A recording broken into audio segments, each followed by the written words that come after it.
ఈ రాత్రి బైబిల్ స్టడీకి కూడి వచ్చిన ప్రభు బిడ్డలైన మీ అందరికీ యేసు ప్రభు నామములో అందరికీ వందనాలు తెలియజేస్తూ ఉన్నాను. మనం గత బైబిల్ స్టడీలో మేక వెంట్రుకలతో చేయబడిన తెరలను గూర్చి మనం బైబిల్ స్టడీ ప్రారంభించుకున్నాము. మేక వెంట్రుకలు ఆత్మీయంగా దేనికి గుర్తుగా ఉందో కొన్ని విషయాలు మాత్రమే మనం విన్నాము. ఆ మేక వెంట్రుకల కొలతల గురించి, మేక వెంట్రుకలతో చేయబడిన ఆ తెరల విధానాన్ని గురించి ఈ రాత్రి కొన్ని ప్రత్యేకమైన విషయాలు మనం వినబోతూ ఉన్నాం. దేవుడు తన దివ్య సందేశం ద్వారా మనందరితో మాట్లాడి బలపరుచునుగాక. ఇక అందరూ బైబిల్ చూడండి. నిర్గమాకాండం మైక్లో చదువుతారు, అందరూ గమనించండి. నిర్గమాకాండం 26వ అధ్యాయం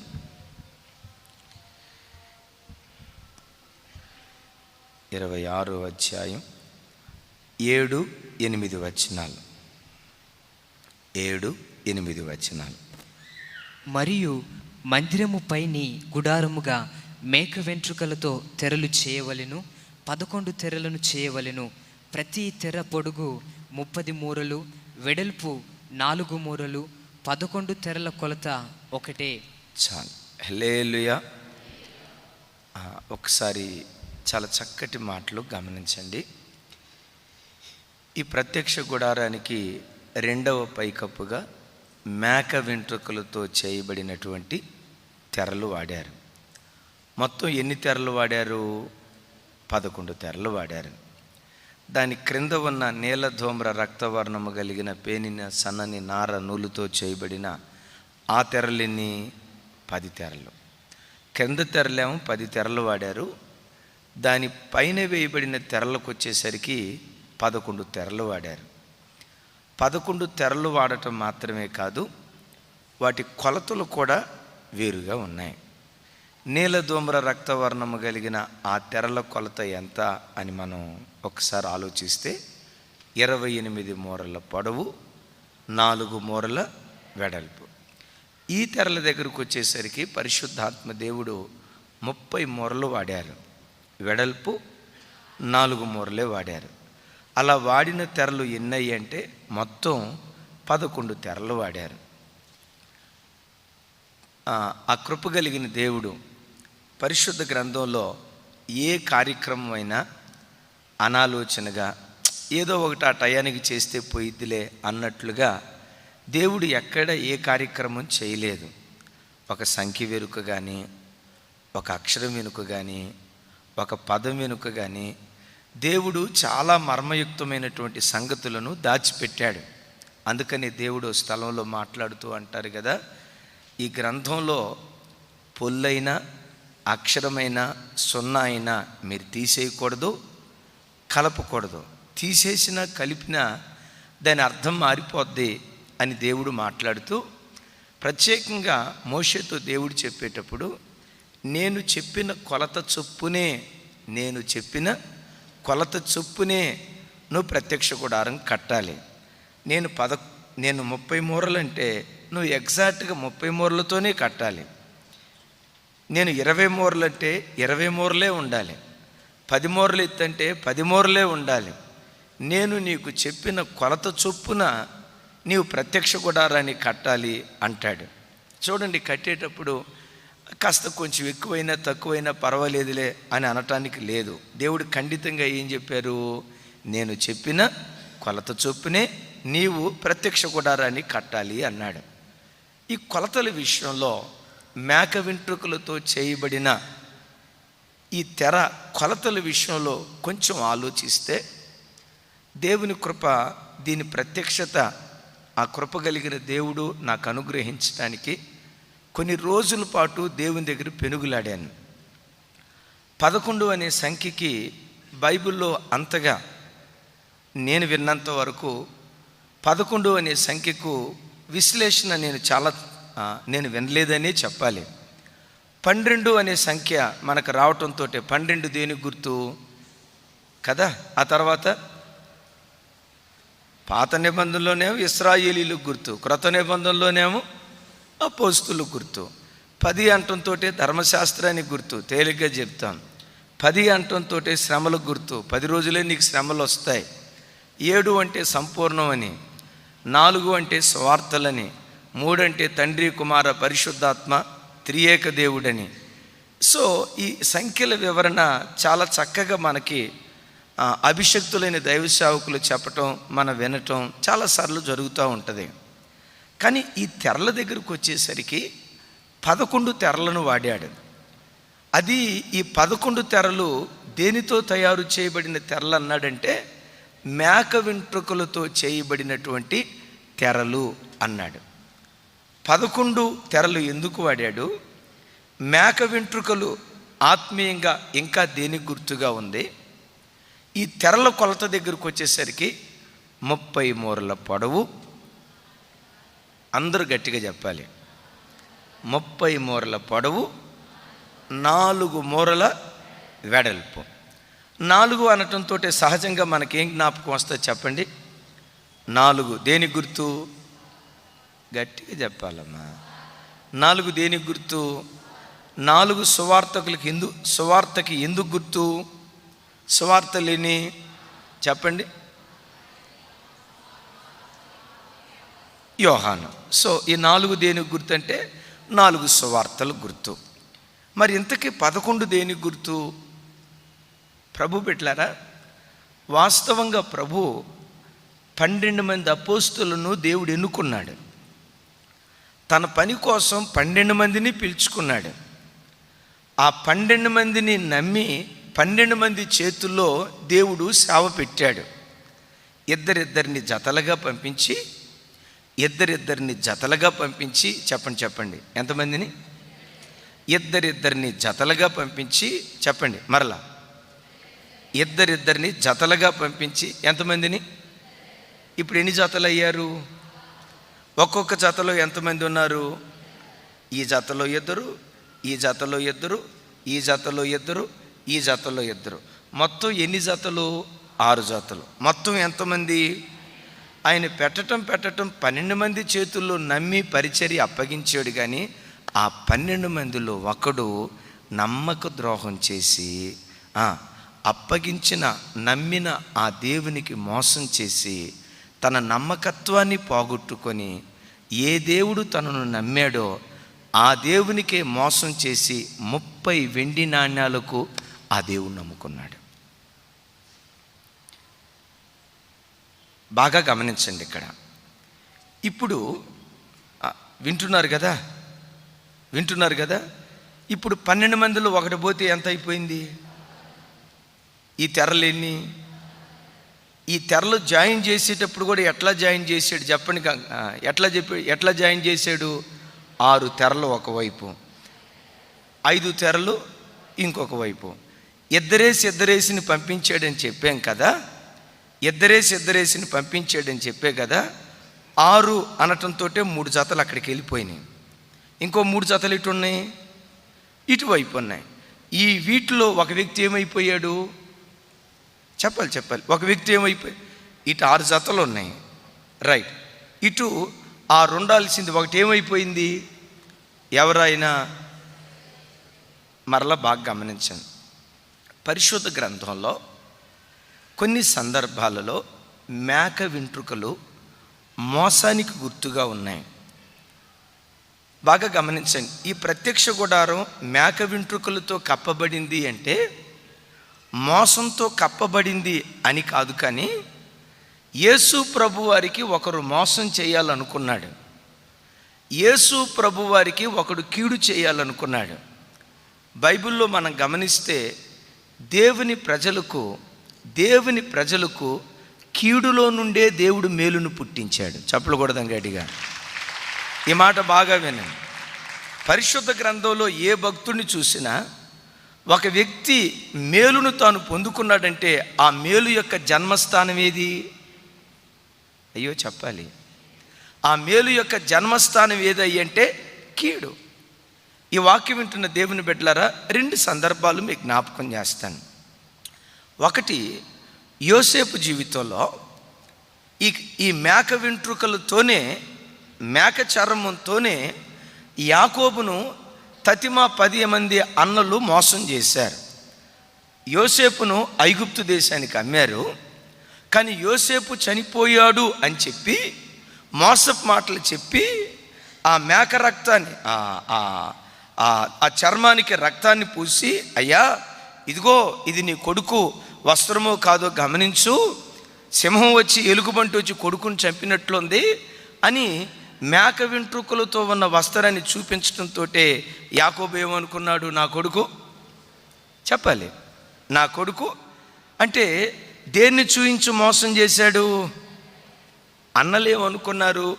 మేము యోసేపుకి కీడు చేసాము, యోసేపుకు కీడు చేశాం, వాడు మాకు కలలు వచ్చినాయి, దర్శనాలు వచ్చినాయి, నేను రాజునవుతాను, నా పని నిలవబడిందని ఏదేదో చెప్పాడు.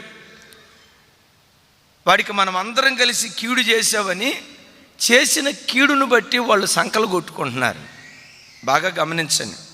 చేసిన కీడును బట్టి సంకలు కొట్టుకుంటూ ఉంటే 20 సంవత్సరాల తర్వాత అదే యోసేపును అన్నలు కలుసుకున్నారు. ఆ యోసేపు ఏమంటాడో తెలుసా?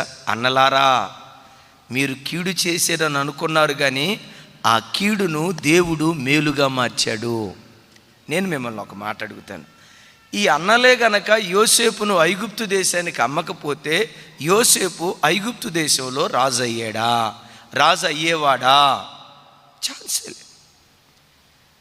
తనను రాజుగా చేసింది ఏదయ్యా అంటే ఐగుప్తు దేశానికి వెళ్ళటం. అసలు ఐగుప్తు దేశానికి వెళ్ళటానికి కారణం ఎవరయ్యా అంటే అన్నలు యోసేపును ఐగుప్తు దేశానికి ఎందుకు పంపించారు? వాడు నాశనం అయిపోవాలి, భాష ఎరుగని ప్రాంతంలో వాడు కుమిలి చావాలి, మనలో వాడిక మిగలకూడదు, వాడిని నాశనం చేసి ఏ విధం చేతనైనా వాడు కీడు చేయాలని అన్నలు అనుకున్నారు. నా ప్రభు బిడ్డలారా, ఇక్కడ గమనించండి. నీ జీవితంలో కూడా ఎవరైనా నీకు కీడు చేయాలని తలపెడితే, నీ ప్రక్కనే మంచిగా ఉంటూ తెలియకుండా నీ వెనక ఎవరైనా నీకు గోతులు తవ్వుతూ ఉంటే వాళ్ళని చూసి అసలు నువ్వు ఏడవద్దు. ప్రభా వీళ్ళు నాకు కీడు చేస్తున్నారయ్యా, ప్రభా వీళ్ళు నాకు నష్టాన్ని ఎవరిని కూర్చో పొరపాటున నువ్వు కృంగిపోవద్దు. ఎందుకో చెప్పమంటావా? నేను ప్రకటించే దేవుడు ఆ కీడును మేలుగా మారుస్తాడు. అసలు అన్నిటికంటే నేను చెప్పగలిగే శ్రేష్టమైన మాట ఏంటంటే, ఆ మేలు అనే శిశువు ఎక్కడ పుడుతుందో తెలుసా? కీడనే తల్లిలో నుంచే పుడుతుంది. కీడనే తల్లిలో నుండే మేలనే ఆ శిశువు జన్మనివ్వటానికి దేవుడు నీ పట్ల ఓ గొప్ప కార్యాన్ని చేస్తాడు. కీడు చేసేవాడిని చేయనివ్వండి, నష్టం చేయాలనుకున్నవాడిని నష్టం చేయనివ్వండి. ముందు ప్రేమగా మాట్లాడుతూ నువ్వు వెళ్ళిపోయిన తర్వాత నీ వెనుక గుసగుసలు అనుకోని వాళ్ళు ఎన్నన్నా అనుకోనివ్వండి. ముఖాముఖిగా కానీ పరోక్షంగా కానీ ఎవరైనా నీకు కీడు చేయాలని తలపెడతా ఉంటే ఒకటే నువ్వు నమ్ము, నీ దేవుడు ఎవరో తెలుసా? నీ దేవుడు ఎవరో తెలుసా? మనం చూస్తాం. బిలాము వచ్చి శపించబోయేటప్పుడు ద్వితీయోపదేశకాండంలో మోషే అంటాడు, ఆ శాపమును దేవుడు ఆశీర్వాదంగా మార్చాడు. Praise the Lord. మిమ్మల్ని ఒక్క మాట అడుగుతాను, మీరు టకమని సమాధానం చెప్పండి. యేసు ప్రభు వారిని కలువరి సిలువ మ్రాను మీద చంపినప్పుడు, యేసయ్య రక్తం నేల మీద చిందించబడుతున్నప్పుడు, యేసయ్య ఆ సిలువ మ్రాను మీద విలవిలలాడుతూ ప్రాణం విడిచినప్పుడు సాతాను సంతోషించాడా, దుఃఖపడి ఉంటాడా? అయ్యో చెప్పాలి అన్నా, చెప్పండి. వాడు ఏమనుకొని ఉంటాడంటే, మానవ భాషలో చెప్తాను, చంకలు కొట్టుకొని ఉంటాడు. అయిపోయింది దీని పని, నేను దేవుని కుమారునని వచ్చాడు, నేనేదో మార్గాన్ని స్థాపిస్తానని వచ్చాడు, ఇక వీడిని చంపాము, వీడితో చరిత్ర క్లోజ్ అని వాడు అనుకున్నాడు. ప్రభు బిడ్డలారా, ఒక్కసారి మీరు ఆలోచించండి. యేసయ్యకు నేను కీడు చేశాను, ఆయనను చంపాను, ఆయన రక్తం నేల మీద పడుతుంది అని వాడు సంతోషించాడు. కానీ సాతానుకు ఒక సంగతి తెలియదు. ఏంటో తెలుసా? ఆయన చిందిస్తున్న ఒక్కొక్క రక్తపు చుక్కలో నుండి కోట్ల కొలది క్రైస్తవులు పుట్టుకు రాబోతున్నారన్న సంగతి వాడికి తెలియదు. ఒక్క యేసయ్యను చంపితే కోటాను కోట్ల మంది క్రైస్తవులు పుట్టుకు రాబోతున్నారన్న సంగతి వాడికి తెలియదు. వాడు అనుకున్నాడు, యేసయ్యకి నేను కీడు చేశాను అనుకున్నాడు. కానీ యేసు ప్రభువారు ఆ సిలువకు కూడా ఎలా వెళ్ళాడు తెలుసా? పిరికి పందలాగా వెళ్ళలేదు, యోధా గోత్రపు కొదమ సింహంలాగా వెళ్ళాడు. ఎందుకట్లా వెళ్ళాడు తెలుసా? ఆయనకు తెలుసు, ఒక మేలు అనే శిశువు పుట్టడానికి కీడనే తల్లిలోకి నేను వెళ్తా ఉన్నాను. ఓ మేలనే ఆశీర్వాదాన్ని జన్మనివ్వటానికి కీడు అనే సిలువమ్రాను దగ్గరికి నేను వెళ్తా ఉన్నాను.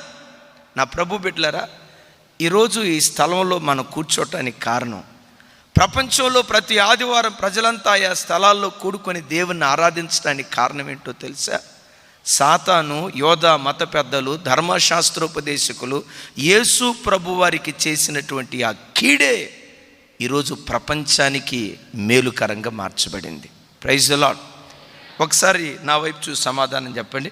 మనమంతా చనిపోయిన తర్వాత ఎక్కడికి వెళ్తాం? గట్టిగానండి, మనమంతా చనిపోయిన తర్వాత ఎక్కడికి వెళ్తాం? ఎస్, నో డౌట్ అన్న వాళ్ళు చేతులు ఎత్తండి. మీరు ఒక చేయి ఎత్తారేమో, నేను 2 చేతులు పైకి ఎత్తా. ఆయన కనికరంతో మన అందరికి పరలోకం ఇస్తాడు. రైట్. ఇప్పుడు నేను మిమ్మల్ని అడుగుతాను, మనం అంతా అన్యజనులం కదా, అన్యజనులైన మనకు పరలోక ప్రవేశాన్ని కలుగు చేసింది ఏది? సిలువ అనటం కంటే కూడా సాతానుగాడు కలుగు చేసిన కీడు. ఇస్కరియోతు యోధానే గనక యేసు ప్రభుకు మోసం చేయకపోతే, సాతానే గనక యేసు ప్రభును సిలువమ్రానుకు అప్పగించకపోతే అన్యులైన మనకు పరలోకం ఎక్కడా? విగ్రహారాధన కుటుంబాల్లో పుట్టి నిజదేవుడు తెలియని అన్య ప్రజలుగా బ్రతుకుతున్న మనకు పరలోక ప్రవేశం కలగటానికి కానీ, చూడండి ఈ శ్రేష్టమైన పవిత్రమైన గ్రంథం మన చేతులతో పట్టుకోవటానికి కానీ, అన్య కుటుంబంలో పుట్టిన నేను ఆ యేసయ్య నామస్మరణ చేస్తూ ఆయన దీవెనకరమైన మాటలు చెప్పటానికి కానీ ఈ ఆశీర్వాదం అంతా ఎక్కడి నుంచి వచ్చిందో తెలుసా? సిలువలో నుండి వచ్చిందే కానీ ఆ సిలువ ఎక్కడి నుంచి వచ్చింది? కీడులో నుండి వచ్చింది. నా ప్రభు బిడ్డలారా, ప్రతి విషయంలో వాక్యాన్ని మనం ముందు పెట్టుకుందాం. వాక్యాన్ని ముందు పెట్టుకుందాం. యోసేపు కీడు చేయాలి అని అనుకున్నారు, మొర్దెకైకి కీడు చేయాలి అని అనుకున్నాడు హామాను. మీరు ఆలోచించండి. నేను మిమ్మల్ని ఒక మాట అడుగుతాను, అసలు హామాన్ అనేవాడే లేకపోతే మొర్దెకై ప్రధానమంత్రి అయ్యేవాడా? మొర్దెకైని ప్రధానమంత్రి చేసింది ఎవరయ్యంటే, ఇంకొక మాట కూడా చెప్తాను, దావీదుని హీరో చేసింది ఎవరు? అది రైట్. దావీదు జీవితంలో గొలియాత్ అనేవాడు లేకపోతే, దావీదు ఒక అనామకుడు, ఓ సాధారణమైన గొర్రెల కాపరి. రాత్రికి రాత్రే దేశమంతా తెలిసేటట్లుగా చేసిందేది? దావీదు గొలియాతుని చంపాడట, సౌలు కూడా చంపలేకపోయాడు, ఇశ్రాయేలు ప్రజలు కూడా చంపలేకపోయారు. రాత్రికి రాత్రే ఓవర్ నైట్ స్టార్ అంటారు చూసారా, దావీదును ఓవర్ నైట్ స్టార్ చేసింది ఎవరయ్యంటే గొలియాత్. దేవుని బిడ్డ విను, నీ జీవితంలో కూడా కొంతమంది గొలియాతులు ఎదురవుతారు. కొన్నిసార్లు నీ భర్తే గొలియాతు అవుతాడు, నీ బంధువులే గొలియాతులాగా నీ పట్ల ప్రవర్తిస్తారు, నువ్వు ప్రేమించిన వాళ్ళే నీ పట్ల గొలియాతులుగా ప్రవర్తిస్తారు. విశ్వాసంతో వెళ్ళిపో. ఒక మేలైన శిశువు ఆ కీడులో నుంచి పుట్టేటట్లుగా నా దేవుడు కార్యం చేయునుగాక. గట్టిగా చెప్దాం ఆమేన్. మీకు అర్థమైంది కదా?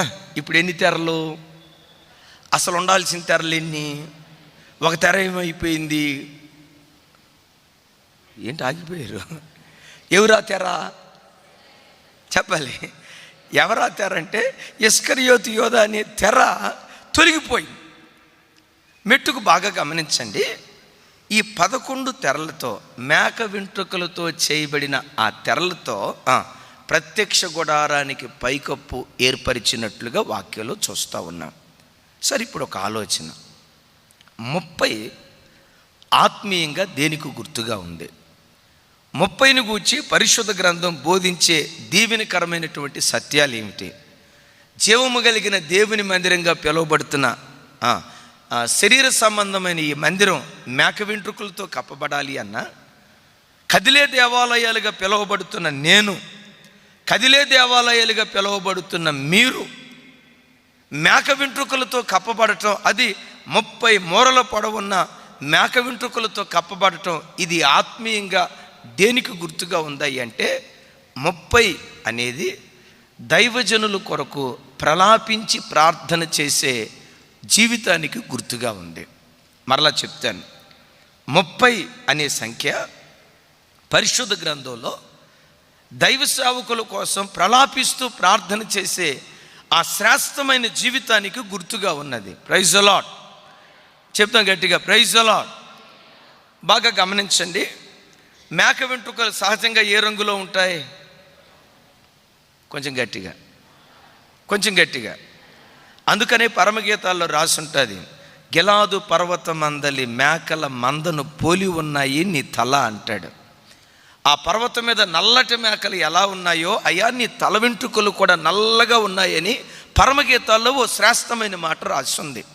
ఇప్పుడు గమనించండి, ప్రత్యక్ష గుడారం మీద మేక వెంట్రుకలతో చేయబడిన ఆ తెర చేత కప్పారు అంటే ఆ తెర అంతా ఎలా కనపడేది?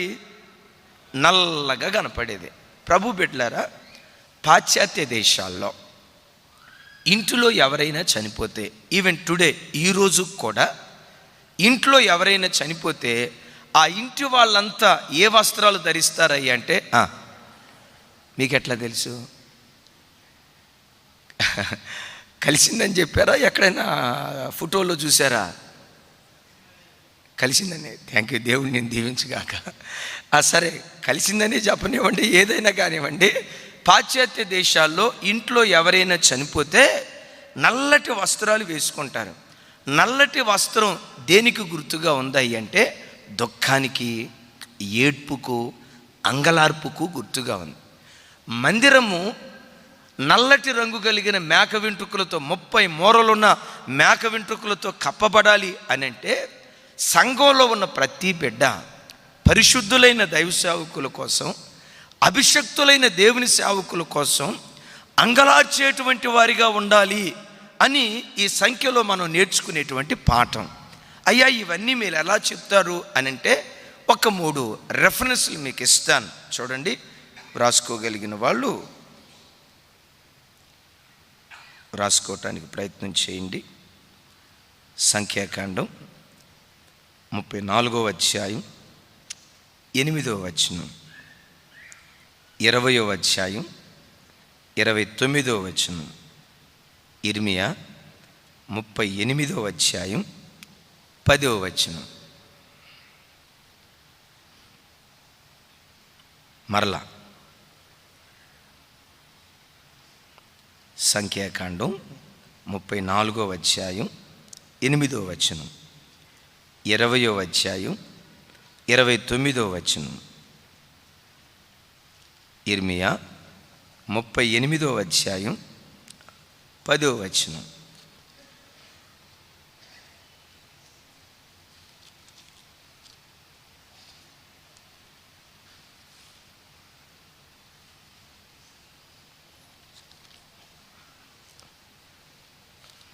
చిన్న చదువు రాజు.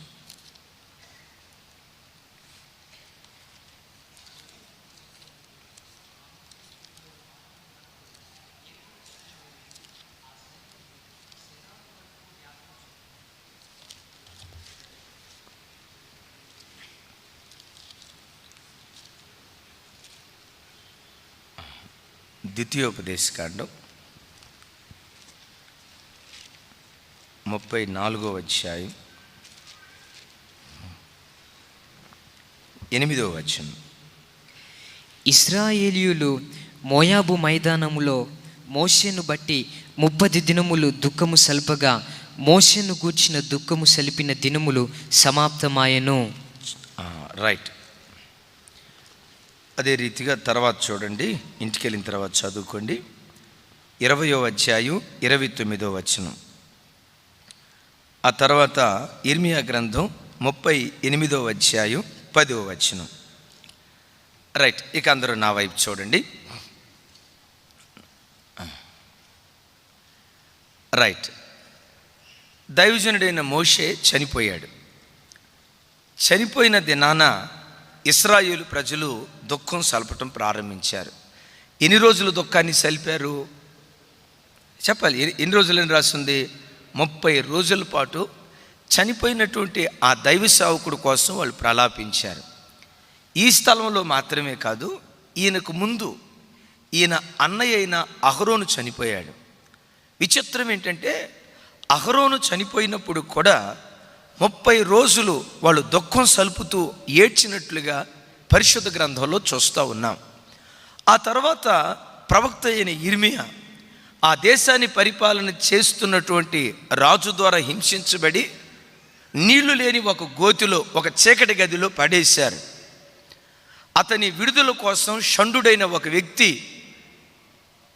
చాలా ప్రయాసపడి రాజుతో మాట్లాడినప్పుడు రాజు ఏం చేశాడంటే 30 మంది అధిపతులను, 20 మందిని కాదు, 10 మందిని కాదు, 15 మందిని కాదు, చెప్పండి ఎంతమందిని? 30 మంది అధిపతులను పంపించి ఆ 30 మంది అధిపతుల చేత గోతిలో పడద్రోయబడిన ఇర్మియాను వాళ్ళు లేవనెత్తినట్లుగా పరిశుద్ధ గ్రంథంలో రాయబడి ఉంది. ఈ 3 రెఫరెన్స్లు మనం ఒక్కసారి ఆలోచిస్తే, ద్వితీయోపదేశ కాండం చివరి అధ్యాయం 8వ వచనంలో మోషే చనిపోయినప్పుడు 30 రోజులు ఇశ్రాయేలు ప్రజలు దుఃఖం సలుపుతూ ఏడ్చారు. 30 దేనికి గుర్తుగా ఉంది అని ఆలోచిస్తే, దైవ సేవకుల కోసం దుఃఖం సలుపుతూ ఏడుస్తూ, దైవ సేవకుల క్షేమం కోసం, దైవ సేవకుల ఆరోగ్యం కోసం, దైవ సేవకులు నమ్మకంగా పరిచర్యలు చేయునట్లుగా, దైవ సేవకులు దేవుని చేతిలో బలంగా వాడబడినట్లుగా, మొట్టమొదట స్థానికంగా దేవుడు మనకిచ్చిన దైవ సేవకుల కోసం, దైవ సేవకులతో పాటు పనిచేస్తున్న ఆ పరిచారకుల కోసం, మన పరిచారకులతో పాటు లోకంలో ఉన్న సమస్త పరిశుద్ధుల కోసం మన దేవుని సన్నిధిలో ప్రార్థన చేసేటువంటి వారిగా ఉండాలి. ఎందుకు మనం ప్రార్థన చేయాలి? రాజశేఖరయ్య గారు ఎప్పుడు ఈ మాట చెప్తారు. ఒక రాజకీయ నాయకుడు చనిపోతే అలాంటి ఇంకొక రాజకీయ నాయకుడు పుట్టుకు రాగలుగుతాడు. రాజశేఖర రెడ్డి గారు చనిపోయారు, అద్భుతమైన ముఖ్యమంత్రి కేసీఆర్ గారు వచ్చారు. ఆంధ్ర ప్రాంతానికి అద్భుతమైన ముఖ్యమంత్రి చంద్రబాబు గారు వచ్చారు. చంద్రబాబు గారి తర్వాత జగన్మోహన్ రెడ్డి గారు వచ్చారు. గతంలో ప్రధానమంత్రిగా పరిపాలన చేసిన రాజీవ్ గాంధీ గారు చనిపోయారు. అద్భుతమైన ప్రధానమంత్రి పివి నరసింహారావు గారు వచ్చారు. పివి నరసింహారావు గారి తర్వాత అద్భుతమైన ప్రధానమంత్రి వాజ్పేయి గారు వచ్చారు. వాజ్పేయి గారి తర్వాత అద్భుతమైన ప్రధానమంత్రి ప్రస్తుతం పరిపాలన చేస్తున్న మోడీ గారు. అద్భుతమైనటువంటి ఒక రాజకీయ నాయకుడు చనిపోతే అలాంటి రాజకీయ నాయకుడు తర్వాత పుట్టుకు రాగలుగుతాడు. కానీ ఒక మంచి దైవ సేవకుడు చనిపోతే ఆ సేవకుని లోటును భర్తీ చేయగలిగిన మరో సేవకుడు పుట్టుకు రావటం అది కష్ట సాధ్యమైనటువంటి పని. అందుకనే జీవము కలిగిన దేవుని సంఘంలో, అది మన సంఘమైనా కానీ సార్వత్రిక సంఘమైనా కానీ ప్రపంచంలో ఏ సంఘాన్ని మనం చూసినా సాతాను మొట్టమొదట దాడి చేసేది ఎవరి మీద దాడి చేస్తాడా అంటే దేవుని సేవకుల మీదే దాడి చేస్తాడు. ధనాపేక్షలో పడిపోయేటట్లుగాను, అపవిత్రతలో పడిపోయేటట్లుగాను, బంధుప్రీతిలో పడిపోయేటట్లుగాను, సుఖానికి అలవాటుపోయి, మొత్తానికి కారణం ఏదైనా సాతాను మొట్టమొదట ఎవరి మీద దాడి చేస్తాడు అంటే కాపరుల మీదే సాతాను దాడి చేస్తాడు. ఎందుకు కాపరుల మీద దాడి చేస్తాడు? కాపరిని కొడితే మందంతా, కొంచెం గట్టిగా, కాపరిని కొడితే మందంతా చెదిరిపోయేటట్లుగా సాతాను చేస్తాడు. అందుకని ప్రభు అట్లాగని విశ్వాసుల మీద వాడు దాడి చేయడు అని నేను అనను. కానీ విశ్వాసుల మీద వాడు దాడి చేస్తాడు. కానీ విశ్వాసుల మీద కంటే ప్రాముఖ్యంగా సేవకుల మీదే ఎక్కువ దాడి చేస్తాడు. సేవకుడు పడిపోతే, సేవకుడు పతనమైపోతే, సేవకుడు దారి తప్పితే మందంతా దారి తప్పిపోద్దని, మందంతా చెదిరిపోద్దని వాడు పడటం సేవకురాళ్ళ మీదే పడతాడు, సేవకుల మీదే పడతాడు. ఇంకా చెప్పాలంటే ప్రభు బిడ్డలారా, ఎవరు ఎక్కువగా కృపావరాలు కలిగి దేవుని చేతిలో బలంగా వాడబడతారో, వాడబడాలని దేవుని ప్రణాళిక ఉంటుందో వాళ్ళ మీదే సాతాను పడతాడు. సంసోను మీదే సాతాను ఎందుకు పడ్డాడో తెలుసా? సంసోను పుట్టక మునిపే ప్రవచనం ఉంది. సొలొమోను మీదే ఎందుకు పడ్డాడో తెలుసా? సొలొమోను పుట్టక మునిపే ప్రవచనం ఉంది. సాతాను వాళ్ళ మీద దాడి చేశాడు. వీళ్ళు సాధారణమైన వ్యక్తులు కాదు. వీళ్ళు ఎవరయ్యి అంటే ప్రవచన పురుషులు. ప్రవచన మూలంగా పుట్టినటువంటి వారిని కూడా సాతాను వదిలిపెట్టలేదు. అందుకని ప్రకటన గ్రంథంలో చూస్తాం కదా, ఆకాశ నక్షత్రాలలో 3వ వంతు నక్షత్రాలను సాతాను తన తోకతో పడేసినట్లుగా వాక్యంలో రాసింది.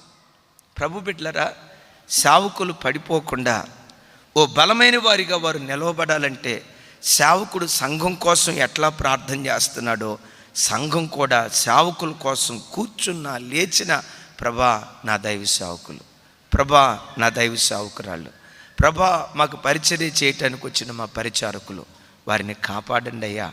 పడకల మీద నుంచి లేవటంతో మొట్టమొదటి మీ ప్రార్థన మీకు ఆత్మీయంగా తల్లిదండ్రులుగా మమ్మల్ని ఇచ్చాడు, మీకు సేవ చేయటానికి పరిచారకులుగా మమ్మల్ని ఇచ్చాడు, మీకు సేవ చేయటానికి దాసులుగా మమ్మల్ని మీకు ఇచ్చాడు. లేవటంతో ప్రభా మా అన్నను కాపాడు, మా అక్కను కాపాడు, మా జార్జన్నను కాపాడు, మా రాజన్నను కాపాడు, మా పరిచర్యలో సేవ చేస్తున్న అక్కలను కాపాడు, తమ్ములను కాపాడని మీరు చేసే ప్రార్థన. అపోస్తులైన పౌలు గారు అంటాడు కదా, ఆయన మాట్లాడుతూ నేను చనిపోతాను అని అనుకున్నాను, మీలో అనేకులు ప్రార్థన చేయించూ ఉండగా మరణంలో నుంచి నేను తప్పించబడ్డాను. మీరు ప్రార్థన చేస్తారు కదా, ఇక ముందును తప్పించబడతాను అనే నిశ్చయత నాకు కలదు. మీ ప్రార్థన మూలంగా మాలో కృపావరాలు దేవుడు విస్తరింపజేశాడు, అందుకై దేవునికి స్తోత్రం కలుగునుగాక అని మాట్లాడతాడు. నా మట్టుకునే సేవకులుగా మా మట్టుకు మా బలమంతా ఎవరయ్యంటే మా కొరకు ప్రార్థన చేసే మీరు తప్ప. మేము చదువుకున్న చదువులో, మా చేతిలో ఉన్న డిగ్రీయో, దేవుడిచ్చిన లేకపోతే మేమేదో సంపాదించిన తెలివితేటలో ఇవేవి అనుకోం, కానీ మేము దేవుని చేతిలో వాడబట్టడానికి మా పిల్లలు మా కొరకు ప్రార్థన చేస్తున్నారు. దేవుని బిడ్డలారా, ప్రత్యక్ష గుడారం నల్లటి రంగుతో నింపబడిన మేక వెంట్రుకలు మేక వెంట్రుకలతో ఎలా కప్పబడిందో, దేవుని ఆత్మ సంబంధమైన మందిరంగా పిలువబడుతున్న నీవు ఎక్కడ కూర్చున్నా మేక వెంట్రుకలు శరీరం మీద కప్పుకున్నట్లుగా దైవ సేవకుల కోసం దుఃఖాన్ని సలుపుతూ ప్రార్థన చేసేవాళ్ళగా మనం ఉండాలి. అయ్యా, ఇలా ప్రార్థన చేస్తే ఏమైంది? ఆ తరంలో వాడబడుతున్న సేవకుని బలమైన పాత్రగా దేవుడు వాడుకుంటాడు. ఇప్పుడు మోషే బ్రతుకున్నప్పుడు ఏడ్చారా, చనిపోయిన తర్వాత ఏడ్చారా? కొంచెం గట్టిగా ఏమనుకోద్దు, ఇంకొంచెం గట్టిగా చెప్పండి. ఎన్ని రోజులు ఏడ్చారు? చచ్చిపోయిన తర్వాత ఏడ్చారు, కానీ మోషే బ్రతుకున్న దినాలంతట్లో వీళ్ళేం చేశారు? ఎవరిని తమ్ముడా అట్లా చెప్పాలి, నిజమే. వినండి, మోషే బ్రతుకున్న రోజుల్లో కనీసం మోషే భుజం మీద వేసి, అయ్యా మా కోసం ఇంత త్యాగం చేసుకున్నాం, నీ రుణం ఎట్లా తీర్చుకోగలవయ్యా? మా కోసం సింహాసనాన్ని వదిలిపెట్టావు, మా కోసం 40 సంవత్సరాల అరణ్యంలో ఉన్నావు, మరలా ప్రాణానికి తెగించి ఫరో ఎదుటికి వచ్చావు, రాజభవనంలో సుఖాన్ని అనుభవించాల్సిన నీవు మాతో కూడా, మేమంటే బానిసలు, మా బ్రతుకు బానిస బ్రతుకు, మా కోసం మాతో పాటు అరణ్యంలో నడుస్తూ ఉన్నావయ్యా, నీ రుణం ఎట్లా తీర్చుకోగలం అని అన్న వ్యక్తి ఒక్క వ్యక్తి కూడా లేడు. మన రాజశేఖర అయ్య గారు చెప్పారు కదా, ఇజ్రాయేలీలు అరణ్యంలో ఏడ్చారట. ఎవరు? రాజశేఖర అయ్య గారని చెప్పింది. ఏం గుర్తొచ్చినాయి అట వాళ్ళకి? కాకరకాయలు, దోసకాయలు, అమ్మా ఉల్లిపాయలు కూడానా? ఉల్లిపాయలు కూడా వదిలిపెట్టలేదు వాళ్ళు. అందులో ఏముందో నాకు అర్థం కాల. అంటే సేవకుడు బ్రతికున్న దినాల్లో ఏనాడు ఆదరించిన వాళ్ళు కాదు, కానీ చచ్చిపోయిన తర్వాత మాత్రం 30 రోజులు ఏడుస్తూ ఉన్నారు. నేను అంటాను, ఆ ఏడుపు వలన ప్రయోజనం ఏముంది? బ్రతికున్న దినాల్లో కాస్త ఆదరణ కలుగు చేస్తే ఇంకొన్ని రోజులు అధికంగా బ్రతికేవాడు కదా. సరే, ఏది ఏమైనా 30 రోజులు వాళ్ళు దుఃఖాన్ని సలిపారు కదా, దేవుని మహాకృప. వాళ్ళు దుఃఖపడి దేవుని సన్నిధిలో 30 రోజులు ఏడవటాన్ని బట్టి వాళ్ళు కార్చిన కన్నీటి బొట్లలో నుండి మోషే కంటే బలమైన దైవ సేవకుని దేవుడు లేవనెత్తాడు. ఎవరు? గట్టిగా ఎవరు? ఓ బలమైనటువంటి దైవ సేవకుని లేవనెత్తారు. ఇప్పుడు యెహోషువని అడుగుదాం. అయ్యా యెహోషువా, నువ్వు పుట్టడానికి కారణం ఏంటయ్యా? నీ జన్మస్థానానికి కారణం ఏంటయ్యా? ఇంత గొప్ప సేవకుడిగా నువ్వు ఆవిర్భవించడానికి కారణం ఏంటయ్యా అని అంటే యెహోషువ ఏమంటాడో తెలుసా? ఇశ్రాయేలు ప్రజలు కాచిన ఆ కన్నీటి బొట్లే నా జన్మస్థానం. వాళ్ళు కాచిన కన్నీటి బొట్లలో నుంచే నేను పుట్టుకొచ్చాను. గత సంవత్సరంలో ఉపవాస ప్రార్థనలో చక్కటి మూలవాక్యాన్ని విన్నాం. ఇశ్రాయేలు ప్రజలు దేవుని సన్నిధిలో పెట్టిన మొరను బట్టి విమోచకులను దేవుడు లేవనెత్తాడట. ప్రభు బిడ్డలారా, ఎప్పుడు మన సంఘం కోసం ప్రార్థన చేస్తూ ఉంటే ప్రత్యక్ష గుడారం మేక వెంట్రుకలతో కప్పబడినట్లుగా, ప్రభా నాకు ఇచ్చిన మందిరం, ప్రభా నాకు ఇచ్చిన మినిస్ట్రీ, ప్రభా నాకు ఇచ్చిన దైవ సేవకులు, వాళ్ళను వాడుకో ప్రభా, బలపరుచు నాయనా అని మీరు ఏడుస్తూ దేవుని సన్నిధిలో ప్రార్థన చేస్తూ ఉంటే ఆ ప్రార్థన దేవుడు ఆలకించి పరిచర్యలో నుండి విమోచకులను దేవుడు లేవనెత్తుతాడు. పరాక్రమవంతులైన విమోచకులను దేవుడు పుట్టిస్తాడు. ఈ విమోచకులను పుట్టించే ఆ జన్మస్థానం ఏదై అంటే నల్లటి వెంట్రుకలతో కప్పబడిన దుఃఖపడుతూ ప్రార్థన చేసే అనుభవం. దేవుడు అట్టి అనుభవం మనకిచ్చునుగాక. కొంచెం గట్టిగా చెప్దాం, కొంచెం గట్టిగా చెప్దాం. మరలా చెప్తాను ఈ మాట, ఏమనుకోవద్దు, ఇబ్బంది పడద్దు. ఓ సేవకుడు గొప్పోడు అనాలంటేనట, అబ్బా మా అయ్యగారు ఎంత మంచి అయ్యగారో అని అనాలంటేనట ఆ అయ్యగారు చచ్చిపోయినప్పుడు మాత్రం తప్పకుండా అంటారంట, గేదె చచ్చిపోయినప్పుడు పాడి బయటపడిద్దంట. ఎప్పుడు?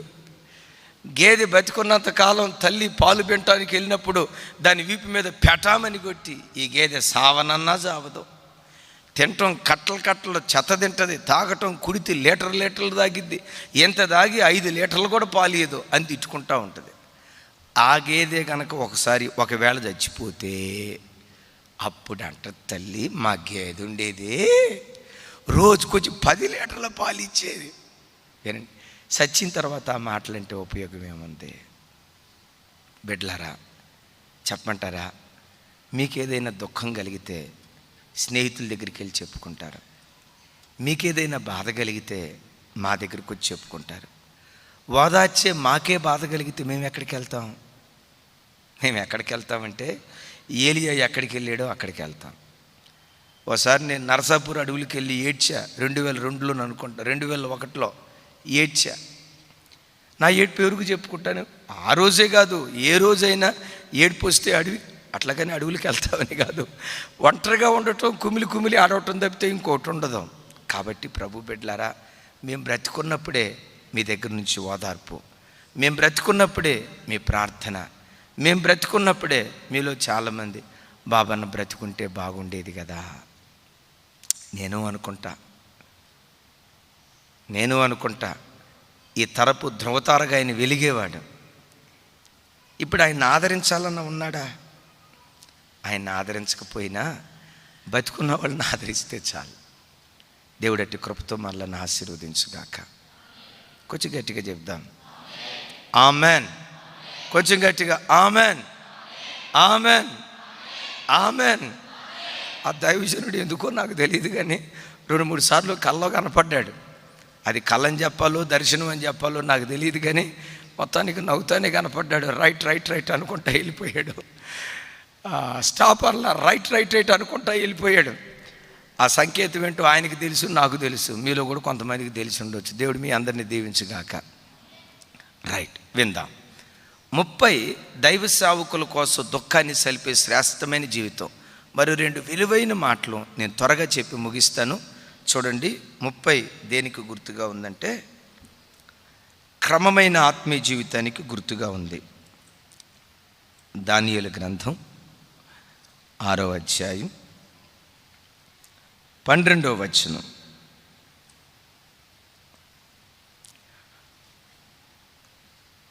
దానియేలు గ్రంథం 6వ అధ్యాయం 12వ వచనం. రెఫరెన్స్లు చెప్తాను, రాసుకోండి దయచేసి. లోకాసు వార్త 4వ అధ్యాయం 16వ వచనం, 22వ అధ్యాయం 40వ వచనం. ఇక అందరూ నా వైపు చూడండి, బైబిల్ నా వైపు చూడండి. రెఫరెన్స్లు రాసుకోలేదా? దానియేలు గ్రంథం 6:12, లోకాసు వార్త 22:4, అదే లోకాసు వార్త 4:16. రైట్, ఇది క్రమమైన ఆత్మీయ జీవితానికి గుర్తు అని ఎలా చెప్తామంటే, అలనాడు రాజైన నెబుకద్నెజరు బంగారు ప్రతిమను నిలవబెట్టినప్పుడు, ఏ ప్రతిమను? బంగారు ప్రతిమను నిలవబెట్టినప్పుడు బబులోను సంస్థానాలన్నిటిలో ఒక ఆజ్ఞను జారీ చేశాడు. అందరూ నా వైపు చూసి సమాధానం చెప్పాలి. ఒక ఆజ్ఞను జారీ చేశాడు. ఏ ఆజ్ఞ జారీ చేశాడు? ఏమండి? ఏమని ఆజ్ఞ జారీ చేశాడు? 30 రోజుల పాటు బబులోను సంస్థానములో ఉన్న ఏ వ్యక్తి కూడా ఏ దేవునికి పూజ చేయకూడదో, ఏ దేవతకి మొక్కకూడదో, బబులోను సంస్థానాల్లో ఉన్న ప్రజలంతా దూయా మైదానములో ఉన్న ఈ ప్రతిమ దగ్గరికి రావాలి, ఈ ప్రతిమకే సాగిలపడాలి. ఒకవేళ దూర ప్రాంతంలో ఉన్న వాళ్ళైనా ఈ ప్రతిమకే పూజ చేయాలి, ప్రార్థన చేయాలి. కానీ ఏ దేవునికి ఏ దేవతకు పొరపాటును మీరు ప్రార్థన చేయకూడదు అని చెప్పి, మీరు నాకు సమాధానం చెప్పండి. ఎన్ని రోజులు చేయకూడదని చెప్పాడు? నేను అంటాను, వారం అన్నాడా? 15 రోజులు అన్నాడా? 40 రోజులు అన్నాడా? ఎన్ని రోజులు అన్నాడు? ఎందుకు 30 రోజులే అన్నాడు? ఒకసారి ఆలోచించండి. ఆ రాజు పెట్టేది కూడా, ఈ కొలతలు కూడా చూడండి, 30 మూరలే పెట్టాడు. ఆ రాజు 20 రోజులు ఏ దేవతకి ఏ దేవుడికి ప్రార్థన చేయకూడదు, 40 రోజులు ఏ దేవునికి, ఆ మాట అనకుండా ఎగ్జాక్ట్గా 30 రోజులే అన్నాడు. ఎందుకు 30 రోజులే పెట్టాడు? 30లో చాలా రహస్యం ఉంది. అందరూ చూడండి, ఏముంది? 30లో చాలా రహస్యం ఉంది. 30లో ఉండే రహస్యం ఏంటంటే, అప్పుడప్పుడు బుక్ స్టాల్కి వెళ్తే చిన్న చిన్న పుస్తకాలు ఉంటాయి. 30 రోజుల్లో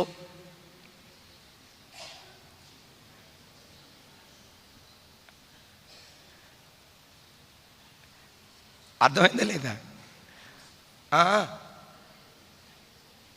చెప్పండి అమ్మా. 30 రోజుల్లో తమిళం నేర్చుకోవచ్చు, 30 రోజుల్లో ఇంగ్లీష్ నేర్చుకోవచ్చు, 30 రోజుల్లో హిందీ నేర్చుకోవచ్చు. నేను అప్పుడప్పుడు అనుకుంటా ఉండేవాడు, మరి ఇది 30 అన్నాడు ఏంటి? ఏం 25 అనొచ్చుగా, లేకపోతే 40 అనొచ్చు కదా. 30 రోజుల్లోనే మీరు ఇంగ్లీష్ నేర్చుకోవచ్చు, 30 రోజుల్లోనే. 30లో ఉన్న శాస్త్రత ఏంటంటే, ఒక వ్యక్తి కంటిన్యూస్గా 30 రోజులు క్రమం తప్పకుండా ఒక పని చేస్తూ వస్తే, 30 రోజులు క్రమం తప్పకుండా చేస్తూ ఉన్న ఆ పని అతనికి అలవాటుగా మారిపోద్ది. ఏమని చెప్పాను? 30 రోజులు కంటిన్యూస్గా ఒక వ్యక్తి ఒక పని చేసుకుంటూ వెళ్తూ ఉంటే, ఆ పని ఆ తర్వాత అతని దినచర్యలో భాగమైపోద్ది, అతనికి అది వాడుకైపోద్ది. Praise the Lord. చెబుదాం, ప్రైజ్ ది లార్డ్. ఇప్పుడు ప్రత్యక్ష గుడారం మీద 30 మూరల పొడవున్న మేక వెంట్రుకలు కప్పాలి అని అంటే, ప్రభు బిడ్డలారా, కొన్ని ఆత్మ సంబంధమైన అనుభవాలు మనకు అలవాట్లుగా మారిపోవాలి, ఒక వాడుకగా మారిపోవాలి. గమనించండి, 30 అనేది అలవాటుకు గుర్తని చెప్పాను కదా. ఒక వ్యక్తి తన బ్రతుకులో 30 రోజులు కంటిన్యూస్గా ఉదయం 5 అయినప్పటికల్లా, లేకపోతే ఉదయం 4 తను టకామని లేచాడు అనుకోండి, 30 రోజుల దాకా ఎందుకు, 5 రోజులు లేచాడు అనుకోండి, వారం రోజులు లేచాడు అనుకోండి, ఖచ్చితంగా అలారం పెట్టుకొని 4 లేచాడు అనుకోండి, 7 రోజుల పాటు కంటిన్యూస్గా లేస్తే 8వ రోజు అలారం లేకుండానే, 8వ రోజు అలారం లేకుండానే ఆటోమేటిక్గా లేచిపోతాడు. అదే వ్యక్తి ఒక 30 రోజుల పాటు కంటిన్యూస్గా 4 లేచాడు అనుకోండి, ఆ వ్యక్తి చనిపోయే వరకు కూడానట 4 అయిందంటే ఆటోమేటిక్గా మెలకు వస్తుందట. కంటిన్యూస్గా ఉదయం లేవటంతో 5 గంటలకి ఒక అర్ధగంట వాక్యం చదువుకున్నాం అనుకో, 30 రోజులు కంటిన్యూస్గా. అలాగని ఇది 30 రోజులు భక్తి అనుకునేరు గాక. ఇక్కడ బాగా వినండి, 30 రోజుల భక్తి కాదు దేవుని బిడ్డలారా. అంటే ఇది ఓ క్రమమైన ఆత్మీయ జీవితానికి గుర్తుగా ఉంది. ఎందుకు ఒక విశ్వాసికి క్రమమైన ఆత్మీయ జీవితం కావాలంటే, క్రమమైన ఆత్మీయ జీవితం అక్రమంలో పడకుండా నిన్ను కాపాడుతుంది. క్రమమైన ఆత్మీయ జీవితం బుద్ధి పుట్టినప్పుడు ప్రార్థన చేయటం కాదు, అది అంత దీవెనకరమైంది కాదు. ఏదో బైబిల్ చదువుకోవాలనుకున్నప్పుడు చదువుకోవటం, మరలా వారం రోజులు చదవకుండా ఉండటం, ఏదో ప్రార్థన చేయాలనుకున్నప్పుడు చేయటం, మరలా వారం 10 రోజుల దాకా ప్రార్థన చేయకుండా ఉండటం, ఇలాంటి ఆత్మీయ స్థితి ప్రమాదకరమైన గడియలు నీ జీవితాన్ని ఆవరిస్తాయి. ఇలాంటి ఆత్మీయ జీవితం నిన్ను ప్రమాదంలోకి తీసుకొని వెళ్తుంది. ప్రభు బిడ్డలారా, ఉదయం లేచి వాక్యం చదవటం అది నీకు అలవాటుగా మారిపోవాలి. ఇప్పుడు గమనించండి, ఒక వ్యక్తి ఉదయం లేచినప్పుడు ప్రొద్దున్నే 7ంటికి లేవటంతో టీ తాగే అలవాటు ఉందనుకోండి. ఏ అలవాటు? చెప్పాలి. టీ తాగే అలవాటు ఉందనుకోండి. ఆ రోజు 7ంటికి రావాల్సిన టీ రాలేదనుకోండి, ఏమైపోతాడు? ఏవో అయిపోవటం కాదు, ఆ తర్వాత జరగాల్సిన కార్యక్రమాలు కూడా జరగవంట. అంటే ప్రభు బిడ్డలారా, అది అలవాటు అయిపోయింది. మీకు అర్థమవుతుందా? దానియేలు జీవితంలో కానీ, అన్నిటికంటే మన ప్రియ ప్రభు యేసు ప్రభు వారి జీవితంలో కానీ బైబిల్లో రాయబడిన మాట ఏంటో తెలుసా? ఆయన తన వాడుకు చొప్పున ఒలీవల కొండకు వెళ్ళెను ప్రార్థన చేయటానికి. ఆయన తన వాడుకు చొప్పున విశ్రాంతి దినమున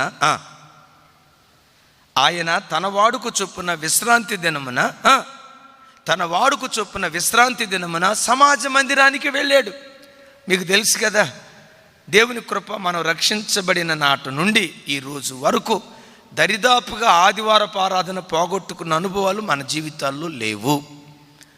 మొన్న ఎవరో ఒక అక్క, మేరక్కో ఎవరో చెప్తున్నారు, అక్కతో చెప్తున్నారు, నేను వింటా ఉన్నాను. అక్క, ఎప్పుడైనా పొరపాటున ఒక సోమవారం బైబిల్ స్టడీకి రాకపోతే ఆ వారం అంతా పిచ్చెక్కినట్టు ఉంటుంది అక్క. ఆ ఆదివారం ప్రార్థనకు రాకపోతే నో డౌట్ ఆ ఒక్క అక్కకే కాదు, ఈ స్థలంలో కూర్చున్న మనందరికీ వినండి, ఇక్కడికి వచ్చి మనం నేర్చుకున్నది ఎంతో, అది తర్వాత కానీ దేవుని కృప నేర్చుకుంటానే ఉంటాం. అయితే ఒక అలవాటు మనకు ఏంటి? ఆదివారం ఆరాధనకి వెళ్ళాలి, సోమవారం బైబిల్ స్టడీకి వెళ్ళాలి, ఉపవాస ప్రార్థన వెళ్ళాలి. ఇది మనకు అలవాటు అయిపోయింది అనుకోండి, ఒక్కరోజు పోగొట్టుకున్న మన పరిస్థితి ఎట్లా ఉంటుందంటే ఏదో పోగొట్టుకున్న స్థితిలోకి వెళ్తుంది. కాబట్టి ప్రభు బిడ్డలారా, నీ జీవితంలో ఎప్పుడు ఒక క్రమబద్ధమైన ఆత్మీయ జీవితానికి నువ్వు అలవాటు పడు. ఏంటా క్రమబద్ధమైన ఆత్మీయ జీవితం? ఉదయం 5 గంటల లోపే నీ పడకల మీద నుంచి లేవాలి. 5 దాటిన తర్వాత ఇంకా పడకల మీద నువ్వు పండుకొని ఉన్నావా? ఉతక మీద తలుపు తిరుగు రీతిగా అటు ఇటు నువ్వు తిరిగితే దారిద్రత, ఆయుధస్తులు పరిగెత్తుకుంటూ వచ్చినట్లుగా మన మీదకి దారిద్రత వస్తుందని వాక్యం అంటుంది. ప్రభు బిడ్డలారా, ఒక అలవాటు చేసుకుందాం. 5 గంటలు లేపే పడకల మీద నుంచి లేవటం, లేచిన మొట్టమొదటి అర్ధ గంట దేవునితో గడపటం అలవాటు చేసుకుందాం. సాయంత్రం ఇంటికి వచ్చిన తర్వాత కుటుంబంగా కూర్చొని ఒక పావు గంట, ఒక అర్ధ గంట, ఓ గంట అవకాశాన్ని బట్టి కుటుంబ ప్రార్థన అలవాటు చేసుకుందాం. ఎప్పుడైతే మన జీవితంలో క్రమం తప్పకుండా ఈ కార్యక్రమాన్ని కొనసాగిస్తామో, ఈ క్రమబద్ధమైన ఆత్మీయ జీవితం మనం అక్రమములో పడిపోకుండా కాపాడునుగాక. చెప్దాం ఆమేన్. నేను అప్పుడప్పుడు చెప్తా కదా, ఓ పూల మొక్కే ఉంది, ఎక్కువ పెద్ద దూరమే వెళ్ళాల్సిన అవసరం లేదు. ఓ చిన్న పూల మొక్క ఉంది, ఏదండి, ఓ చిన్న పూల మొక్క నేలలో వేసాం. గమనించండి, రోజుకి కాస్త ఒక మగ్గు నీళ్ళు, రోజుకు కొంచెం ఒక మగ్గు నీళ్ళు, ఎక్కువేం కాదు, రోజుకు ఒక మగ్గు నీళ్ళు అట్లా పోస్తూ ఉంటే మొక్క బాగా ఎదిగిద్దా? నెలకొక్కసారి పోసేది ట్యాంకర్ నీళ్ళు పోసావు, నెలకొకసారి పోసేటప్పుడు తక్కువేం పోయిలా, తాగు అని నెలకు సరిపడా ఒకేసారి ట్యాంకర్ నీళ్ళు పోసావు, ఏమైంది మొక్క? అది బ్రతకాలంటే రోజు ట్యాంకర్ ఏం పోయాల్సిన అవసరంలా, ఒక మగ్గు నీళ్ళు. నీ ఆత్మీయ జీవితానికి కూడా ప్రతిరోజు ఒక అర్ధగంట వాక్యం, ఒక అర్ధగంట ప్రార్థన, అవకాశం లేదా ఒక్క పావు గంట వాక్యం, ఓ పావు గంట ప్రార్థన. పగలు ప్రార్థన చేసుకోవటానికి అర్ధగంట నువ్వు కేటాయించావు, సాయంత్రం అవకాశం ఉందనుకో కొంచెం పెంచు, ఒక అర్ధగంట. ఈ క్రమమైన ఆత్మీయ జీవితాన్ని నువ్వు జీవిస్తే దానియేలు ఎక్కడున్నాడు తెలుసా? బబులోను దేశంలో ఉన్నాడు. ప్రకటన గ్రంథంలో బబులోను దేశాన్ని గురించి ఏమని రాసి ఉంటుందంటే, సకల విధములైన అపవిత్రాత్మలకు బబులోను నిలయమట. వేటికి నిలయం? సకల విధములైన అపవిత్రాత్మలకు బబులోను నిలయం. సకల విధములైన అపవిత్రాత్మలకు నిలయమైన ఆ దేశములో దానియేలు, సకల విధములైన అపవిత్రాత్మలకు నిలయమైన ఆ దేశములో దానియేలు పవిత్రమైన దేవదూతల ఆత్మ కలిగిన వాడిగా తను బ్రతికాడు. ఎక్కడా తాను పాపంలో పడలేదు, క్రమమైన వాడిగా జీవించాడు. దానియేలు, నువ్వెందుకు అక్రమంలో పడలేదయ్యా? నీ చుట్టూతో అక్రమం చేసే ప్రజలే కదా. నీ కుడి ప్రక్క అక్రమం చేసేవాళ్ళు, ఎడం ప్రక్క అక్రమం చేసేవాళ్ళు, ఎదురు అక్రమం చేసేవాళ్ళు, వెనక నీ చుట్టూతో అక్రమం చేసే ప్రజలే కదా. వాళ్ళ మధ్యలో క్రమమైన వ్యక్తిగా ఎలా నువ్వు బ్రతికావు? అక్రమంలో పడిపోవటానికి కారణం ఏంటి? దానియేలుకి ఒక వాడుక ఉంది. ఏంటా వాడుక? ఏంటా వాడుక? చెప్పాలి. ఏంటా వాడుక? పగటిపూటే రోజుకొచ్చి 3 మార్లు ప్రార్థన చేసేవాడు డ్యూటీలో ఉన్నప్పుడు. అమ్మ వినండి, అది 24 గంటలు దాన్ని చేసే ప్రార్థన కాదు. తను డ్యూటీలో ఉన్నప్పుడే ఉదయం 9ంటికి చెప్పాలి, ఉదయం 9ంటికి, మధ్యాహ్నం 12ంటికి, సాయంత్రం 3ంటికి. తను ఉద్యోగంలో ఉన్నప్పుడు ఎట్లా వెసలుబాటు చేసుకునేవాడో ఏమో నాకు తెలియదు. కానీ ఒక విచిత్రం ఏంటంటే, ప్రభు బిడ్డలారా, కొన్ని దేశాల్లో, ప్రత్యేకంగా ముస్లిం దేశాల్లో ఉండే ఓ మంచి పద్ధతి ఏంటంటే, ముస్లిం హోటల్స్కి వెళ్ళినా, చివరికి ఎయిర్పోర్ట్కి వెళ్ళినా, హాస్పిటల్కి వెళ్ళినా, ముస్లిం దేశాల్లో హాస్పిటల్లో కూడా ఒక మూలన వాళ్ళు నమాజ్ చేసుకోవటానికి, ప్రార్థన చేసుకోవడానికి గది కడతారు. చివరికి ఎయిర్పోర్ట్లో కూడా, ముస్లిం దేశాల్లో ఎయిర్పోర్ట్లో కూడా వాళ్ళు నమాజ్ చేసుకోవటానికి ఒక ప్రత్యేకమైన స్థలాన్ని కేటాయిస్తారు. ఈ సాంప్రదాయం ఎక్కడి నుంచి వచ్చిందో తెలుసా? యోధా జాతిలో నుంచి వచ్చింది. దేవుని కృప, దానియేలు రాజులతో మాట్లాడుంటాడు. తాను ఏకాంతంగా ఆ ఉద్యోగ సమయంలో ఖాళీ దొరికినప్పుడు అందరూ టీ తాగటానికి వెళ్తే, ఆ ఖాళీ సమయంలో ఇప్పుడు మీరు డ్యూటీకి వెళ్ళారనుకోండి, 8 గంటలు కంటిన్యూస్గా పనిచేస్తారా? 8 గంటలు కంటిన్యూస్గా పనిచేస్తానని అన్నారంటే ఇంతకు మించిన తెల్ల అబద్ధం ఇంకోటి లేదు. మీరు ఖాళీ దొరికినప్పుడు ఏం చేస్తారో చెప్పమంటారు అక్కలారా? ఆ అక్క చూసి, సిస్టరు ఈ చీర ఎక్కడ కొన్నా? చెన్నై షాపింగ్ మాలా? అయ్యో నాకు చెప్పలేదే. చూడండి, ప్రభు పెట్టడం ఈ చీరల ముచ్చట ఎక్కువగా ఏమనుకోరు కదమ్మా. మీకు తండ్రి లాంటివాడిని, నాన్న లాంటివాడిని వేరే రకంగా అనుకోవద్దు. సహజంగా ఆడవాళ్ళకంటే ముచ్చట్లంటే కొంచెం గట్టిగా చెప్పమంటారా? ఓసారి అంట, ముగిస్తాను, ఓసారి అంట ఏదో తీసుకొద్దామని అక్కోళ్ళు ఇద్దరు నెత్తి మీద పాత్రలు పెట్టుకొని, ఆ అక్క అటు నుంచి ఇటు వెళ్తుంది, ఈ అక్క ఇటు నుంచి అటు వెళ్తుంది. మొత్తానికి ఈ అక్కలిద్దరు కలుసుకున్నారు. ఇక ఎదురు నిలవబడ్డారు. మాట్లాడుకుంటూ ఉన్నారు. గంట అయింది, 2 గంటలైంది, 3 గంటలైంది, కంటిన్యూస్గా వెళ్ళిపోతూనే ఉన్నాయి. పైన ఆకాశంలో ఎగురుతున్న కాకులు ఏం చేసాయో తెలుసా? ఇదేదో గూడులాగా ఉన్నట్టుంది, మనం సపరేట్గా కట్టుకోవాల్సిన పని లేదు అనుకుంటా అని చెప్పి ఆ కాకులు వచ్చి ఈ పాత్ర లోపల గుడ్లు పెట్టుకొని, గూడు కట్టుకొని, గుడ్లు పెట్టుకొని, ఆ గుడ్లు పొదిగి ఆ పిల్లలు ఎగిరేదాకా అక్కలు కదలలేదంట. అంత గొప్ప కృప ఉంటుంది కొంతమందికి, అంటే అందరికీ కాదు, అంత గొప్ప కృప ఉంటుంది. నేను మీకు చెప్పే మాట ఏంటంటే, మనం ఎక్కడున్నా మీరు ఎప్పుడైనా నా దగ్గరికి రండి. లోకపు మాట మాట్లాడినట్లుగా నాకు తెలియదు. లౌకికమైన మాటలు నాకు తెలిసి దైవ సేవకురాలు మేము మాట్లాడుకునేటప్పుడు ఎప్పుడైనా సంఘ క్షేమాభివృద్ధి కోసం, విశ్వాసులకి ఇంకా మనం ఏం చేస్తే బాగుంటుంది, ఈ మాటలు తప్ప లౌకికమైన మాటలు, దేవుని కృప మీ ఉద్యోగ స్థలాలలో ఎలాగైనా వెసలుబాటు చేసుకొని ఆ ఖాళీ సమయం యేసయ్యను గురించి చెప్పడానికి మీరు వాడుకొందురుగాక. చెప్దాం ఆమెన్. ప్రార్థన చేయటానికి వాడుకొందురుగాక. ముగిస్తూ ఉన్నాను. ఆఖరి మాట 30 సేవా జీవితానికి గుర్తు. రెఫరెన్స్లు చెప్తాను, ఇంటికి వెళ్ళిన తర్వాత ధ్యానించండి. లూకాసు వార్త 3:23, సంఖ్యాకాండం 40వ అధ్యాయం, క్షమించండి, సంఖ్యాకాండం 4వ అధ్యాయం, మొదటి వచనం నుంచి చివరి వచనం వరకు.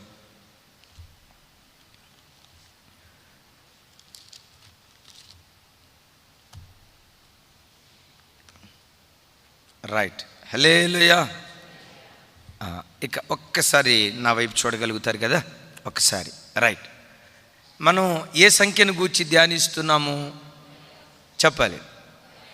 నేను ఇప్పుడు వాక్యం చెప్పేటప్పుడు మూడవదిగా 30 సేవా జీవితానికి గుర్తు, పరిచర్య జీవితానికి గుర్తు అని విన్నాం కదా. 30ని సేవా జీవితంతో ఎలా మనం పోల్చగలం? ఎందుకని ఆ మాట చెప్పాల్సి వచ్చింది? బైబిల్ చూడొద్దు, ఇక నా వైపు చూడండి. అన్న ఐజక్ అన్న, శ్రీనివాస్ అన్న చెప్పండి. తెలీదా? అమ్మా పెద్దగా చెప్తల్లి. అది యేసు ప్రభు 30వ సంవత్సరం వచ్చిన తర్వాతే ఎందుకు సేవ ప్రారంభించాడు? పాత నిబంధనలో ఒక రూల్ ఉంది. ఏ యాజకుడైనా మందిరంలో పరిచర్య చేయాలి అంటే 30 సంవత్సరాలు నిండిన తర్వాత 30వ సంవత్సరం నుంచి 50వ సంవత్సరం వరకు ఈ మధ్యకాలంలో లేవి గోత్రంలో పుట్టిన యాజకుడు మందిరంలో పరిచర్య చేయటానికి దేవుడు అవకాశం ఇచ్చాడు. 30 లోపు సేవ చేయటానికి దేవుడు అవకాశం ఇవ్వాల. 50 దాటిన తర్వాత రిటైర్మెంట్. Praise the lord. గట్టిగా ఎంత దాటిన తర్వాత? ఇప్పుడు నా వైపు చూసి ఆహా అన్న కూడా ఇంకొక 6-7 సంవత్సరాల్లో రిటైర్మెంట్ అయిపోతాడేమో, అంటే 50 సంవత్సరాలు దాటిన వాళ్ళు కొత్త నిబంధనలో సేవకు పనికిరారా అంటే 30 సంవత్సరాల లోపు వాళ్ళు సేవ చేయకూడదా? పాత నిబంధనలో 30 to 50. క్రొత్త నిబంధన కాలంలో ఏ క్రమం ఉంది? పాత నిబంధనలో అహరోను క్రమం, క్రొత్త నిబంధనలో ఏ క్రమం? మెల్కీసెదెకు క్రమం. మెల్కీసెదెకు క్రమంలో ఉన్న శ్రేష్టత ఏంటంటే ఆది అయిన దినములకు అంతమైన లేనటువంటి వాడు మెల్కీసెదెకు క్రమం. అంటే పాత నిబంధనలో అహరోను క్రమంలో ఉంది ఏంటంటే దినములకు ఆది ఉంది.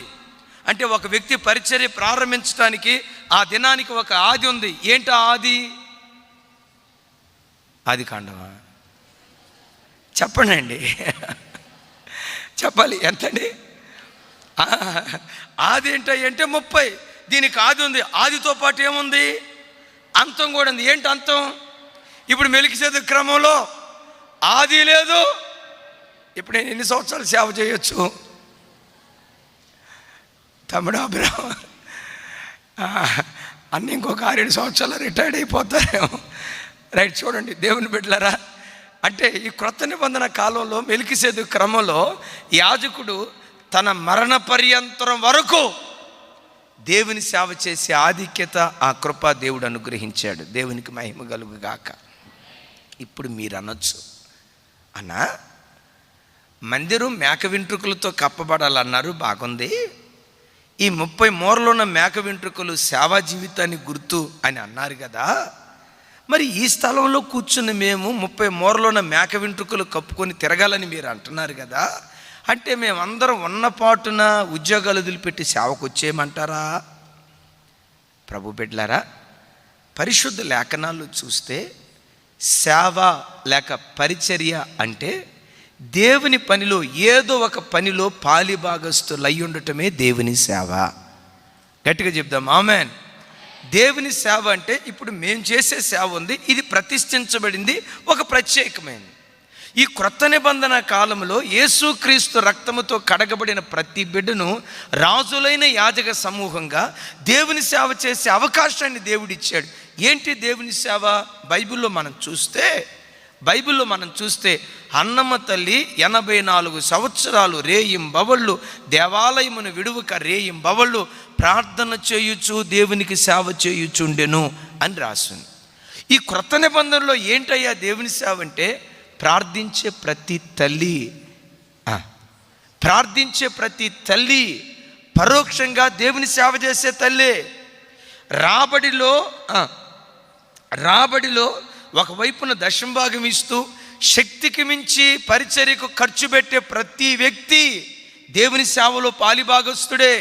అంత మాత్రమే కాదు, ఆయా ప్రాంతాల్లో సువార్త కూడికలు ఏర్పాటు చేసేటప్పుడు ఒక 3 రోజులు సువార్త కూడిక ఏర్పాటు చేయటానికి దానికి ముందు 30 రోజులు కష్టపడాలి.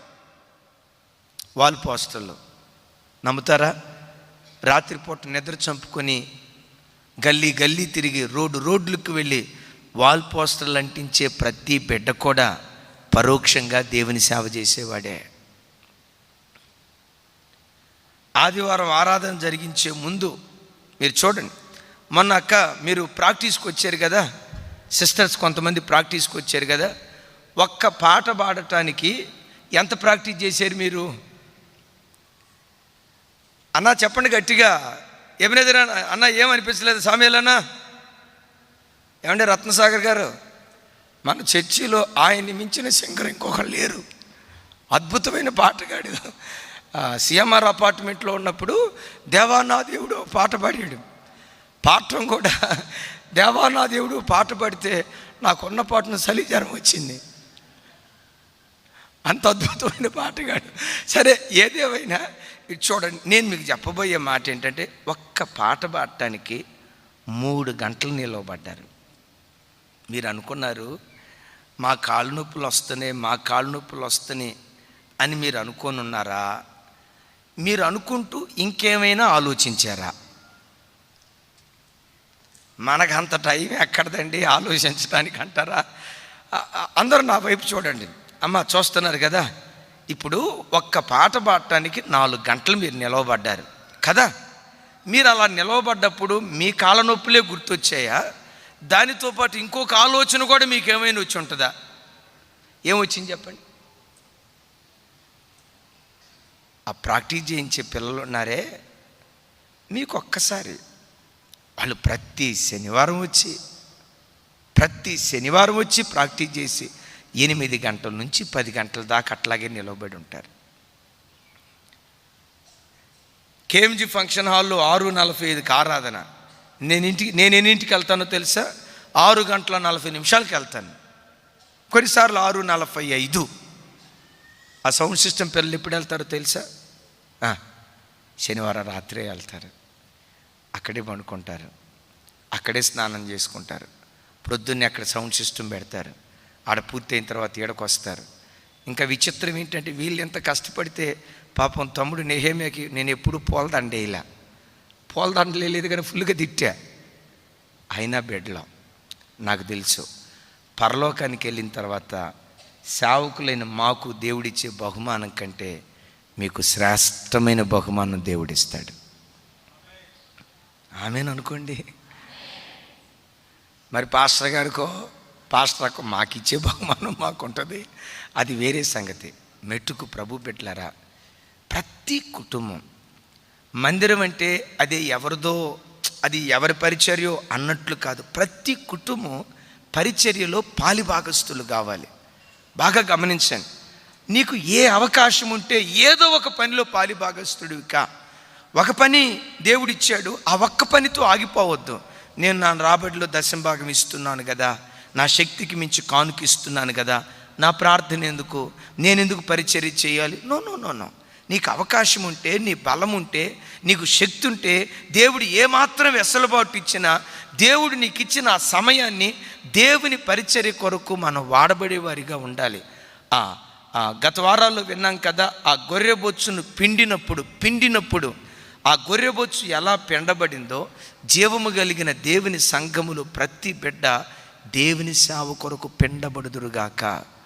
అలా పిండబడితే యహమందు ఆయన ప్రతిఫలం ఇస్తాడు, పరమందు ఆయన ప్రతిఫలం ఇస్తాడు. నేను ఒకటి ఎరుగుదును, గత 18 సంవత్సరాల నుంచి ఏ దేవుని నేను సేవిస్తున్నానో ఆ దేవుడు ఇట్టివాడు చెప్తాను. ఆ దేవుడు ఎవరి రుణాన్ని తన దగ్గర ఉంచుకునేవాడు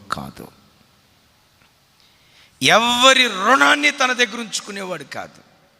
నువ్వు చిన్న కష్టం చేస్తే, నీ చిన్న పిడికిలి విప్పితే, నీ విప్పిన చిన్న పిడికిలికి బదులు ఆకాశపు వాకిలును దేవుడు విప్పటం ప్రారంభిస్తాడు. ఆయన ఎంత గొప్ప దేవుడు అంటే, ఆయన నామం పేరిట గిన్నెడు మంచినీళ్ళు ఇచ్చిన దాన్ని కూడా గుర్తు తెచ్చుకుంటాడు. అందుకని సమయం దొరికినప్పుడల్లా ప్రభు కొరకు పెండబడుదుము గాక. అలాంటి మేక వెంట్రుకలతో 30 మూరలున్న ఆ మేక వెంట్రుకలతో సువార్త పని నిమిత్తం 4 మూరలుగా పిలువబడుతున్న సువార్త పని నిమిత్తం ప్రతి బిడ్డ పెండబడును గాక. సువార్త పరిచర్య చేసే దైవ సేవకుల కోసం ప్రతి బిడ్డ పెండబడును గాక. ఒక మాట అడుగుదామా?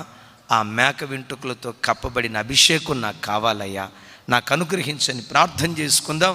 ఒక క్షణం మోకరించండి. దేవుడటి కృప మనందరికీ దయచేయునుగాక.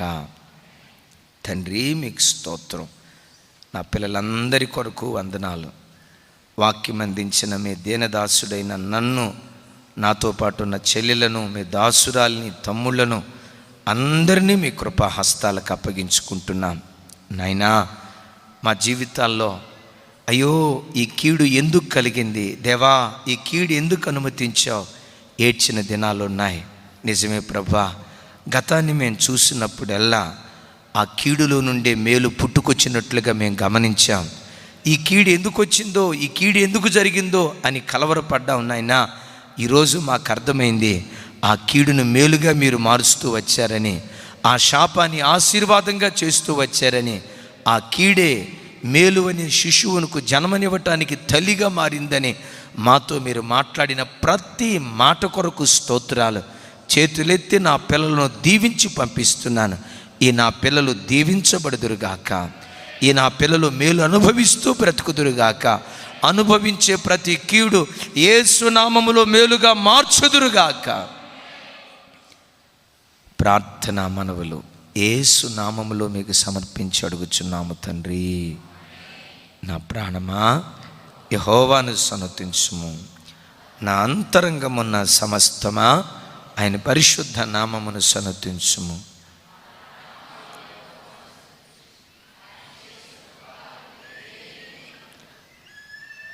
ఆమేన్.